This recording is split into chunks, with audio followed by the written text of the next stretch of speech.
লয় নাই একটা ছিল না এইটাতে দশটা দেখো এক কম করে দেই আমরা সকলটা খুঁজে দেই নেমুটা দশে নেমুটা ধরে আছে সিলাবাগান এটা আইছে দাঁড়াই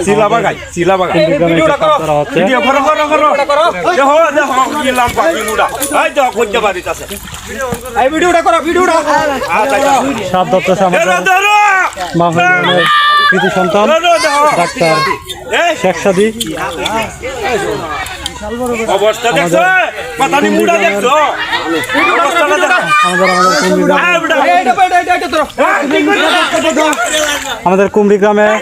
মিস্ত্রি বাড়িতে যে সাপটা ধরা হয়েছে সেটা প্রায় 6 থেকে 7 ফুট লম্বা। এই সাপটা ধরেছে আমাদের মাহফুজ ইউনিয়নের কৃতি সন্তান ডাক্তার শেখ সাদি। তার অভিজ্ঞ দক্ষতার সহিত সে সাপটা ধরতে সক্ষম হয়েছে। ভাই ভাই ভিডিও অফ করিও না এটা সাথ দাও হাল বড়া ডর রে বড়া এই কি বড়া তুমি বড় বড়া এই বড়া অবস্থাটা আর বাড়িতে আছে না সাপটা কথা বড় দেখছো এ তুমি যেটা কইলা করে উত্তম এই ধরবি আমি কইছি নাই আমরা দেখছি দেখি তুই তো কেন দেখছি আর কথা নি কষ্ট দিছে বড়া জানো দো এডা সাহাব এনা আছে ময়দান এই কইতে আসে দেখো দিবা ময়দান আছে মানে দিন জানি করে না আছে